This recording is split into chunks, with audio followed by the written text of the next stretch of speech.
사랑하는 성도 여러분, 오늘도 신앙생활, 활기찬 신앙생활의 꿀팁 중에 하나인 성경에 대하여 귀한 말씀을 함께 나누면서 신앙생활에 귀한 힘을 얻는 그런 시간이 되기를 바랍니다. 잠깐 기도하겠습니다. 하나님 고맙습니다. 오늘도 귀한 시간 갖게 하시는 거 감사합니다. 주님의 은혜 안에서 오늘도 우리 사랑하는 성도들에게 하나님의 말씀인 성경을 함께 배우고 또 그것에 대한 생각과 그에 대한 우리들의 마음에 참된 자세를 잘 확립할 수 있는 시간이 되게 해 주옵소서. 예수님 이름으로 기도합니다. 아멘. 사랑하는 성도 여러분, 우리 기독교인에게는 성경이라고 하는 경전이 있습니다. 바이블이라고 표현하죠. 더 바이블 해서 그 책이라는 의미인데, 여러분 이거는 거룩한 책을 의미하는 거예요. 그래서 이 성경을 바로 읽고 또 깨닫고 또 실천하고 하는 과정을 우리가 신앙생활에 어떻게 보면 전부로 여길 만큼 소중한 축을 이루는 것인데요. 어떻게 보면 우리 신앙생활에 어떤 표본을 이렇게 세워내고 틀을 잡고 골격을 잡는 그런 역할을 하는데 굉장히 중요한 게 바로 성경이라는 것이죠. 사도 바울은 디모데에게 편지할 때 이런 말을 했어요. 제가 한 곳을 읽어드릴게요. 모든 성경은 하나님의 감동으로 된 것으로 교훈과 책망과 바르게 함과 의로 교육하기에 유익하니 이는 하나님의 사람으로 온전하게 하며 모든 선한 일을 행할 능력을 갖추게 하려 함이라. 이런 표현했어요. 물론 여기서 사도 바울이 쓴 모든 성경은 이라고 할 때 이 성경이란 단어는 그 당시에는 신약 성경이 없었으니까 이게 구약의 모세의 오경 율법책하고 선지자들의 글 그리고 성문서의 모든 시편을 비롯한 잠언과 같은 말씀들을 의미하는 거예요. 이런 것들을 하나님의 감동으로 된 것이다 이렇게 표현을 했습니다. 여러분 이 성경에는 하나님의 감동으로 됐으면서 동시에 하나님의 뜻을 그대로 담아서 증거하고 있는 그런 내용들로 채워져 있다. 물론 인간의 역사나 인간의 어떤 그런 활동을 배경에 깔고 진행되긴 합니다만은 그 속에서 계속해서 우리가 읽어내야 될 것은 하나님의 뜻이 뭘까? 하나님은 지금 이들의 역사 속에서 무엇을 말씀하셨나? 이걸 읽어내는 눈이 필요해요. 그런 눈을 가지고 성경을 읽어가야 성경이 몇몇 단어가 서로 앞뒤가 안 맞는다고 하는 것에 얽매이지 않고 전체적인 틀을 읽을 수가 있는 거예요. 예. 여러분 가끔 보면 제가 가끔 이렇게 이제 산책을 하다 보면은 우리 그 영월 쪽에 가면은 그 강이 있잖아요. 남한강. 남한강이 이렇게 가만히 보면은 이게 구불구불해서 흘러요. 지도를 보면은. 그런데 어느 날은 어느 자리에서는 동쪽으로 흐르는 걸로 보이다가 또 거기서 조금 지나오면 서쪽으로 흐르는 걸로 보이다가 물이 진짜 방향이 그래요. 그리고 어느 때는 또 다시 남쪽으로 흘러가고 이게 보입니다. 왜 그러냐면 물의 흐름이잖아요. 파도를 치면서 이렇게 물살을 일으키면서 가는데 왜 그럴까? 높낮이를 따라서 흐르는 이 높은 데서 낮은 데로 흐르는 강물인데 수만 년을 흐르는 동안에 골을 파서 강 줄기를 만들었는데 구불구불하게 가게 돼 있죠. 그러니까 여러분 거기서 우리가 볼 때에 강이 뭐 항상 동쪽으로만 흐르는 게 아니네 이걸 그냥 인식하고 받아들이시지 성경도요. 성경의 내용을 보면은요. 마치 구불구불한 강이라고 생각하면서 읽으면요. 너무너무 재밌어요. 왜냐하면 강은요. 가면서 많은 지천을 만나고 지류를 만납니다. 높은 산을 만나면은 돌아가죠. 돌아가는 사이에 어떻게 되느냐 강이 더 커지는 이유는 높은 산에 여러 그 골짜기로부터 물이 합류가 돼요. 그렇기 때문에 강이 하나가 흘러가는 동안에는 주변에 산과 마을을 지나가는데 그 산을 통하여 나올 때 많은 골짜기에서 나오는 물이 함유가 되고 마을을 지나갈 때 마을로부터 나오는 물도 함유가 돼요. 그러니까 강 하나 속에는 여러 가지 요소 물이 섞여 있다라는 걸 알 수 있어요. 성경이 그래요. 구약 39권, 신약 27권의 이야기, 66권의 이야기를 읽으면요. 단 한 사람 이름으로 쭉 연결돼서 익혀지는 게 아니잖아요. 각 시대마다, 각 역사마다, 각 나라마다, 그죠? 상황마다 다 다르지만 다 거기서부터 모아진 내용들이 함께 모아져서 성경이라는 것 속에 흐르고 있어요. 여러분, 이런 눈이 여러분들이 성경을 읽다가 어느 날 뜨여지는 날 아주 그냥 굉장히 감춰진 보화를 발견한 것 같은 기쁨을 보시게 될 겁니다. 여러분, 성경 근데 크게 보면은요, 이렇게 흘러요. 흐르는데 뭐냐. 하나님의 역사 주관하심을 드러내면서 흘러요. 이걸 아시면 되고요. 어느 시대나 주체는 하나님이시라는 것을 항상 보셔야 돼요. 인물들은 바뀌고 시대의 왕들이나 예언자나 무슨 뭐 위대한 선지자들은 다 바뀌어도 하나님은 안 바뀌어요. 하나님 주인공이세요. 하나님이 계속해서 증거되고 있는 거예요. 그리고 하나님이 증거되는 자리에 하나님 뜻이 있어요. 그 하나님의 뜻이 무엇인지를 보면 인류를 구원하기 원하시는 거예요. 바른 길 가게 하시고 선한 길 서게 하시고 하나님 영화롭게 하는 길에 서게 하려는 게 그게 면면에 어느 시대에나 흐르고 있는 거예요. 그걸 보실 수 있으면 성경 전체의 맥이 잡힐 거예요. 그래서 성경을 하나님의 농력의 어떤 역사로 보는 눈으로 보시면은 하나님을 계속 발견하게 될 것이고, 구원의 역사로 보시면 구원, 하나님이 구원하시기 위하여 하시는 이다. 구속사적인 눈으로 보면 그리스도 은총으로 쫙 연결되는 게 보일 것입니다. 여러분, 이렇게 보면 좋겠어요. 오늘 사도 바울이 모든 성경은 하나님의 감동으로 된 것이다. 그럴 때 이 감동이라는 단어는요, 인스피리테이션이라고 표현하는데요.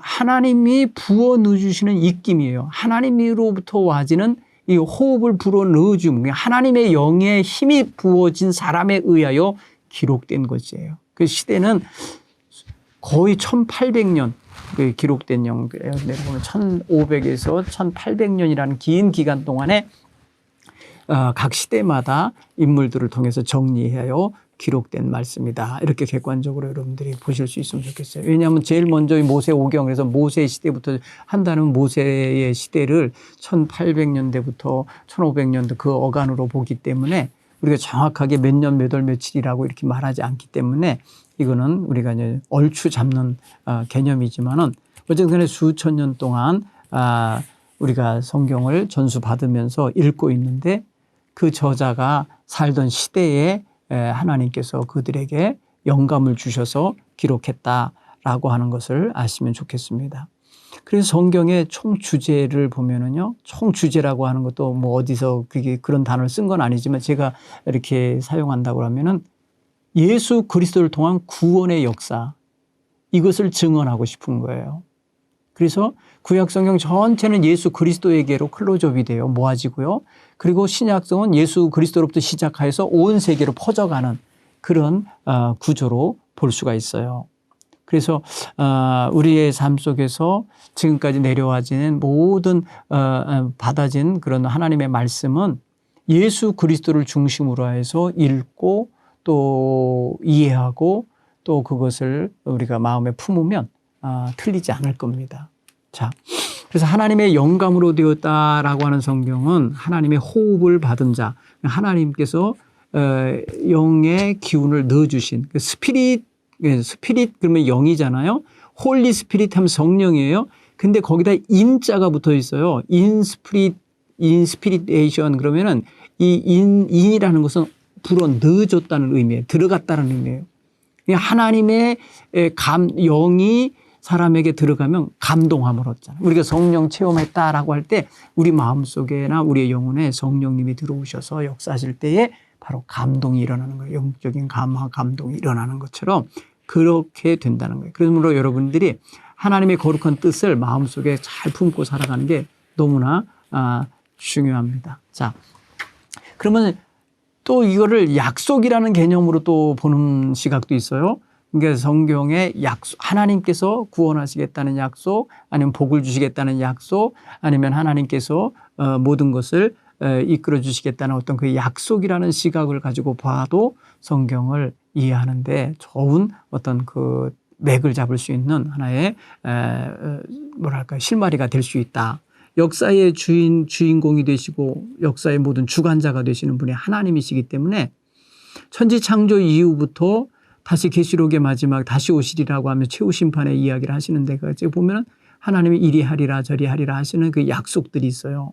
그 약속을 중심으로 봐도 이게 역사가 뭐 반복되거나 회전되거나 불교식으로 말하는 것처럼 윤회되는 그런 게 아니고 계속해서 진행되고 있구나라는 걸 알 수 있어요. 진행이라는 개념으로 우리가 하나님의 역사를 볼 수가 있습니다.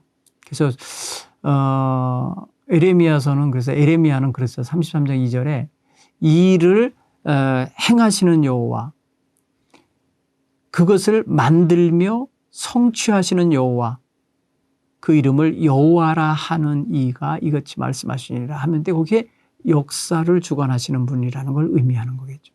이 일을 행하시고 이 일을 만드시고 이 일을 성취하시는 분.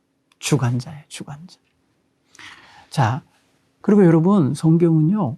성경 그 자체가 영적인 힘을 담고 있어요. 여러분 성경을 읽다 보면 막 힘이 납니다. 영적으로 여러분 생기를 얻게 됩니다. 그러므로 여러분 성령의 은혜 안에서 기록된 말씀이기 때문에 성경을 읽을 때에 성령의 인도하심을 구하면서 읽으셔야 돼.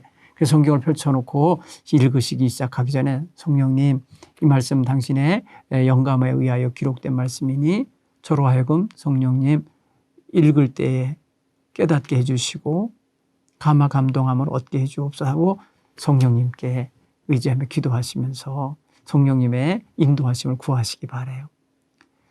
여러분 사도 바울은 에베소서 6장에서 이런 말씀을 했어요. 하나님의 말씀은 곧 뭐와 같다 그랬어요? 성령의 검이라 그랬어요. 성령의 검. 그렇죠? 에베소서 6장 17절에 전신갑주를 입어라. 그리고 내 손에 뭘 쥐라는 거예요? 보면은 하나님 말씀을 가지라는 건데 그 말씀 하나님의 말씀은 곧 뭐와 같다는 성령의 검이라는 거예요. 한 손에는 믿음의 방패를 들었잖아요. 그죠? 그리고 한 손에는 성령의 검인 하나님 말씀을 가지라는 거거든요. 그렇게 무장하라는 거거든요. 그렇게 보면은 성령의 감화 감동으로 기록된 말씀이 성령의 검이 되셔서 성령께서 주관하시는 모든 일들을 이루는데 그 모든 방향과 그 목적과 모든 것들을 밝히 드러내 주신다는 거예요. 여러분 또한 성경을 읽을 때는 여러분 거울 앞에 쓰는 것 같은 마음을 갖고 읽으셔야 돼요. 여러분 성경 말씀을 읽다 보면 자기가 드러나요. 자기가 처음에는 내가 성경을 읽지만은 깊이 읽다 보면요. 성경이 나를 읽어요. 성경 말씀이 나를 읽으면서 뭐라 하냐면 너 이런 부분이 있지 않니? 보아라 하고 보게 해 주셔요. 이야기하셔요. 여러분 이런 경험을 해보시기 바랍니다. 성경을 읽다 보면 까만 건 글씨고 하얀 건 종이라고 하면서 막 읽어가는 목적으로만 읽지 마시고요. 성경과 대화를 하셔야 되는데 여러분 그리고 뭐 성경 한 구절 한 구절 그 사이사이에 행간이 있어요. 2절에서 3절로 넘어갈 때 거기에 말하지 않고 기록되지 않았지만은 행간에 내 마음과 생각이 오고 가는 걸 느낄 거예요. 그러면서 그 말씀으로 하여금 나를 읽게 만들어요. 그렇죠? 여러분 가만히 보세요. 할 수 있거든 모든 사람과 화목하라. 이런 말씀 로마서 12장 말씀을 읽고 있는데 그 다음 거 너를 뭐 누구를 위해 축복하고 핍박하는 자를 위해 기도하라라고 하는 말씀으로 넘어가기 전에 가만히 생각해 보세요. 나 지금 사람들하고 화목하게 못하고 있는데 라는 걸 내가 알도록 나에게 성령님이 말씀한다니까요.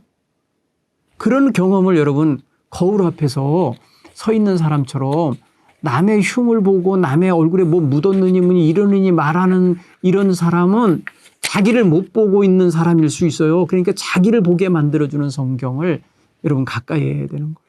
성경 읽기를 여러분 그런 면에 있어서 거울 보기로 여기시면서 성경 앞에 쓰길 바랍니다. 히브리서 4장 12절에 히브리서 기자가 이렇게 말해요. 하나님 말씀은 살았고 활력이 있어 좌우의 날선 어떤 검보다 예리하여 혼과 영과 및 관절과 골수를 찔러 쪼개기까지 하며 또 마음과 생각과 뜻을 판단하시는 아신다는 거예요. 굉장히 중요하죠. 하나님 말씀을 대할 때 이런 놀라운 역사.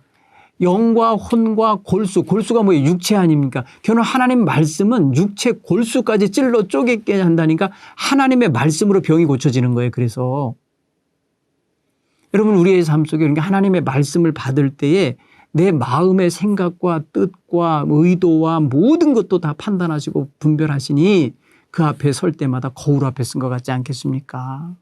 거울 보는지 거울 보기를 꼭 하시듯이 말씀을 읽기 바랍니다. 올 한 해도 여러분 성경 읽기 하잖아요. 이걸 누가 시켜서 하는 건 정말 이미 벌써 힘든 거잖아요. 내가 자원해서 내가 올 한 해 동안 성경 1독을 해야 되겠다, 2독을 해야 되겠다 하면서 성경 앞에 다가서는 자세가 꼭 필요합니다. 여러분 올 한 해 성경 많이 읽으시는 한 해가 되길 바랍니다. 그런가 하면요. 성경책을 읽을 때 내가 길을 찾는 사람이다 생각하면 지도책 같은 거예요. 전 지도 보기를 참 좋아하는데요. 어느 지역 여행을 하다가 여행 프로그램을 보다가도 저기가 어디지 하면 제가 구글 지도에 들어가서 그 지명을 쳐갖고 이렇게 확장해 봅니다. 어디 있구나. 내가 아직 못 가본 데인데 어디구나. 이걸 알거든요. 그러면 동쪽인지 서쪽인지 북쪽인지 남쪽인지 그 지역이 산악인지 아니면 들판인지 도시인지 아니면 시골인지 이거를 지도를 보고 파악을 해요. 여러분 하나님 말씀을 읽을 때 우리가 내 위치가 어딘지 내가 지금 제대로 가고 있나? 내가 지금 인생 100살 중에 50년 살았다면 50년 잘 왔나? 앞으로 50년 잘 가려면 어느 길을 찾아야 되지? 이런 거 할 때에 우리가 지도책 보듯이 인생 우리가 아직 다 살지 못하지만 살아온 날은 어느 정도 알지만 살아갈 날에 대해서는 모르잖아요. 그렇기 때문에 하나님 말씀을 가지고 인생 지도 삼는 거 굉장히 중요한 자세다 생각되죠. 요새는 우리가 가는 길 운전하다가 말이에요. 운전하려고 할 때 어느 목적지를 딱 치면 내비게이션이 가는 길을 딱 보여줘요. 두세 길을 알게 해줍니다. 국도로 갈지 아니면 고속도로로 갈 건지 아니면은 국도로 가다가 고속도로로 가는 것인지 이런 게 있어요. 목적지까지 거리가 얼마인지. 그런데 우리가 성경을 읽으면서 우리의 삶을 알 수 없잖아요. 그렇지만 이미 살아간 사람들 그리고 이미 살아간 사람에게 하나님이 하신 말씀들을 볼 때에 인생으로서 살아갈 때에 이런 갈등과 이런 고민이 있을 때 어떻게 해야 될까 이런 거를 보는 거예요. 여러분 그래서 시편 기자는요. 시편 119편에 105절인가에 이렇게 말씀해요. 주의 말씀은 내 발의 등이요 내 길의 빛이니이다. 이런 말씀하셨어요.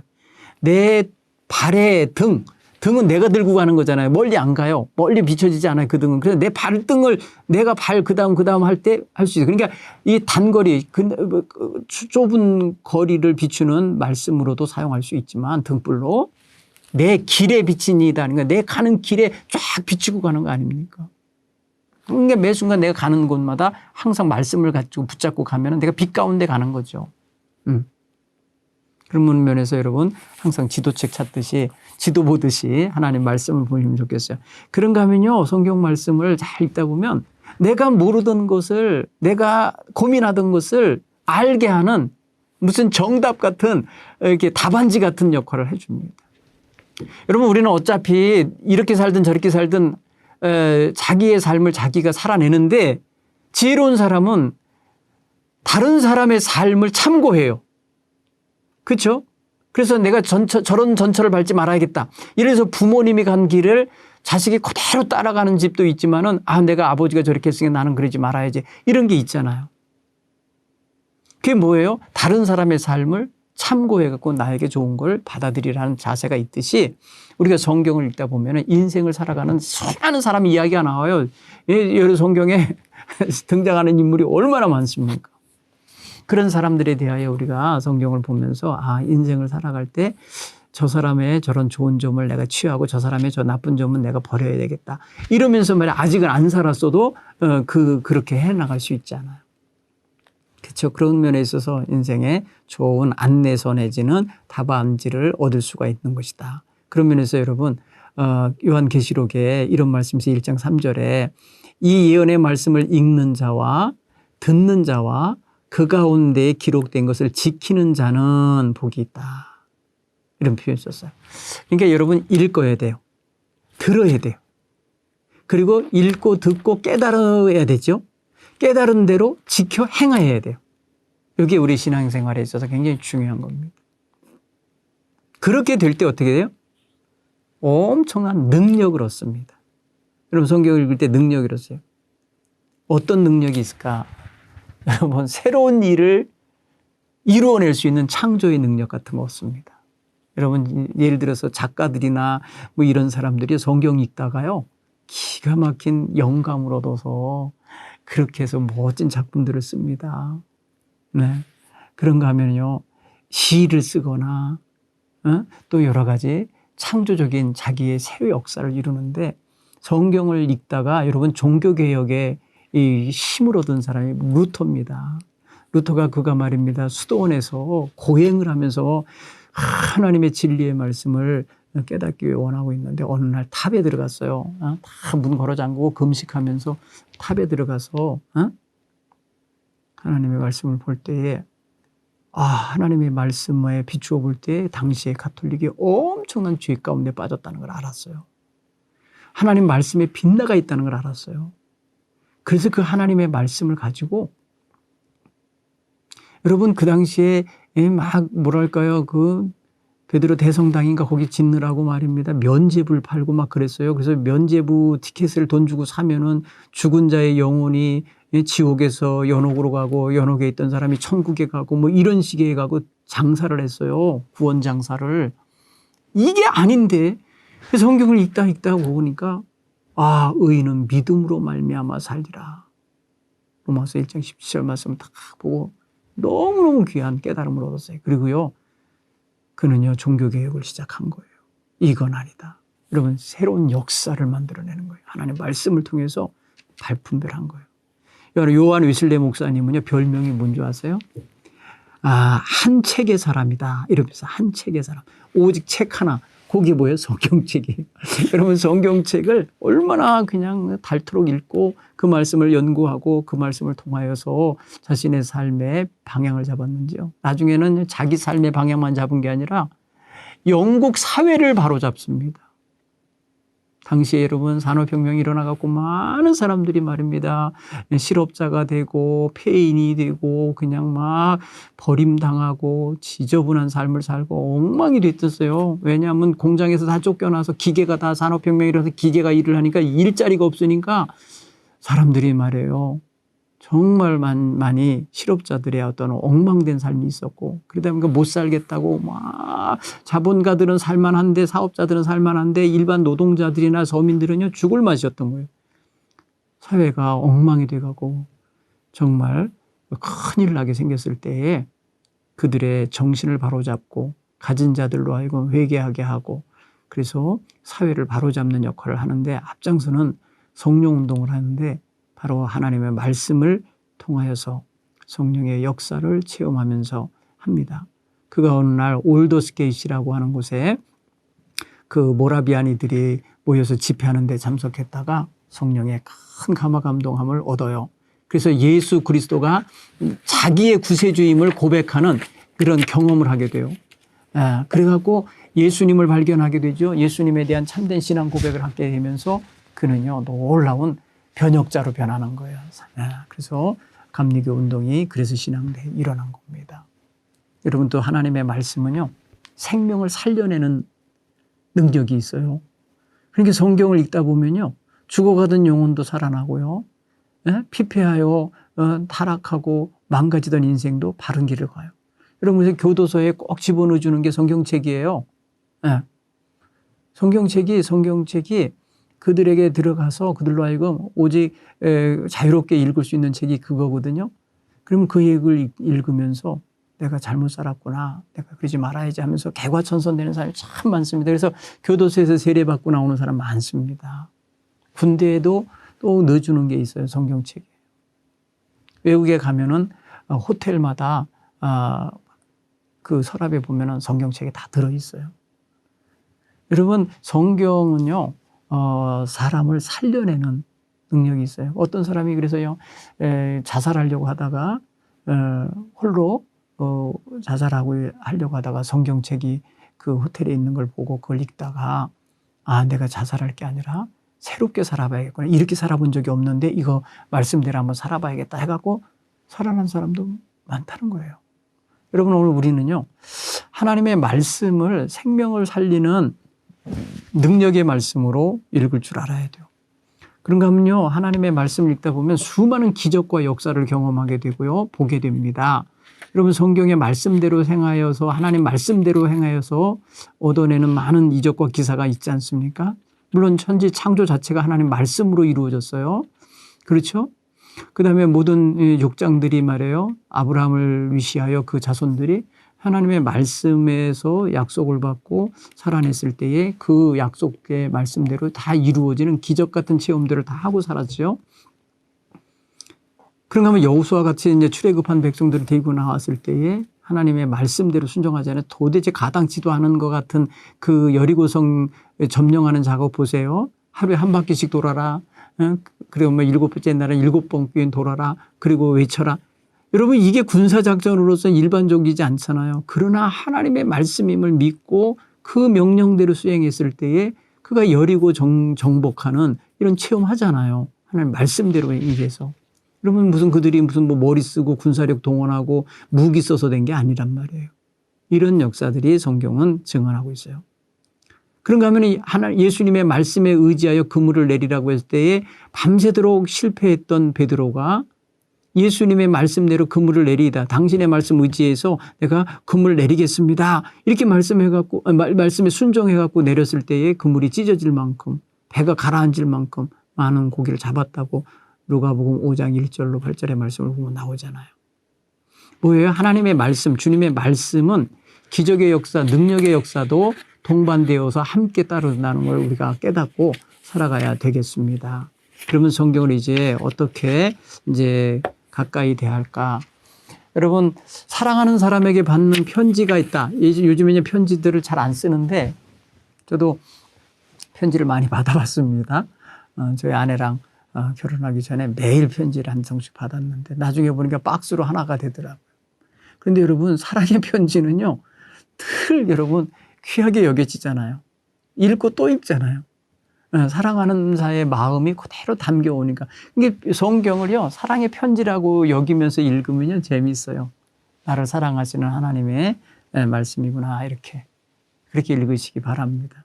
그런가 하면 여러분, 성경을 가만히 보면요, 신약 성경 때, 신약 시대를 보면은 교회들이 성경을 다 갖고 있는 게 아니기 때문에 돌려봤습니다. 이렇게 회람을 했다 그래서 돌려봤습니다. 함께 읽었어요. 공동체가 함께. 그럼 회당에 가도요, 예수님께서 회당에 가시면은 회당에서 성경을 모든 가정이 갖고 있는 게 아니기 때문에 회당에서 성경을 꺼내서 그걸 읽었다고요. 그래서 성경을 읽는 사람은 성경 글을 읽지만 듣는 사람은 귀로 듣는 거잖아요. 그래서 성경은 본래 듣는 기능이 커요. 들어야 돼요. 쉐마 이스라엘아 할 때 그 쉐마는 들어라 이 소리거든. 쉐마 이스라엘, 이스라엘아 들어라 이러면서 하신 말씀인데 여러분 우리가 요새 성경 읽기 프로그램도 있어요. 읽어주는 프로그램. 저 앱이 있어요. 가만히 들어보세요. 듣고 또 듣고 듣고 또 듣고 그 속도를 좀 늦춰서 들으면요. 여러분 굉장히 귀한 은혜의 경험을 할 수 있을 겁니다. 개인적으로 성경 공부도 하고 묵상도 좋지만은 우리 교회 성도들이 함께 이렇게 성경을 읽는 공동체가 함께 읽는 일에도 한번 참여하는 것도 중요한 일이라 여겨집니다. 여러분 성경 읽어주는 그런 저기가 있어요. 이제 뭐 지금 프로그램이 있어요. 여러분들이 그것을 늘 듣고 들으면서 믿음이 나는 이런 역사를 경험하시기 바랍니다. 그런가 하면 들은 말씀이나 읽은 말씀은 어떻게 되겠어요? 잘 아시잖아요. 마음에 새겨야 됩니다. 새기는 방법은 두 가지가 있어요. 암송하면서 묵상하는 방법. 암송하면서 묵상하는 거. 여러분 암송은 뭐예요? 계속 그 문구를 입에다가 담는 거예요. 기억하는 거예요. 그다음에 묵상을 합니다. 그 말씀을 읊조린다고 표현해요. 계속해서 되새기는 거예요. 되새김. 그렇게 말씀하셨는데 무슨 뜻일까? 그다음에 그 말씀은 이런 말씀이구나 하면서 자꾸 되새겨야 돼요. 이런 게 마음에 새기는 작업이에요. 이런 말씀을 듣고 그래요 아멘 이렇게 뭐 끄덕이고 말면 사라져요. 그 말씀을 내 마음속에 담아서 자꾸 묵상을 해야 돼요. 묵상을 한다. 물론 요 사이에 이제 읽고 묵상하는 과정 속에 그 사이에 끼어야 될 신학적 작업은 있어요. 개인적으로는 목회자들 같은 경우는 뭐 주석책도 보고요, 성서 사전도 보고요, 신학 사전도 보고요, 다른 어떤 많은 거기에 대한 단어 연구도 하고요. 이러면서 연구하는 과정이 또 있지만 우리 성도님들은 그냥 있는 대로 읽고 마음에 품고 하나님 앞에 이 말씀이 무슨 말씀입니까 하고 기도하면서 묵상을 하는 거예요.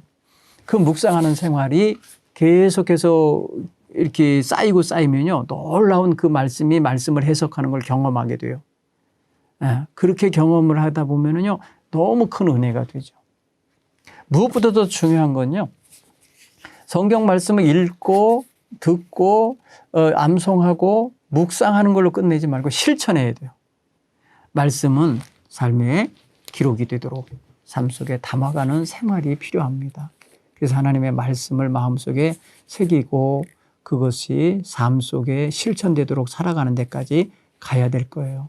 그게 그래서 오늘 제가 읽어드린 말씀 속에 하나님의 감동으로 된 것으로 교훈과 책망과 바르게 함과 의에 교육하기에 유익하니 이랬으니까 하나님의 말씀을 읽고 묵상하다 보면요, 나에게 교훈을 주시는 것, 나에게 또 때로는 책망해 주시는 것, 또 나로 하여금 바로 설도록 교정해 주시는 것, 나로 하여금 교육해 주시는 것, 이런 게 경험되어지거든요. 깨달아지거든요. 말씀의 성격에 따라서.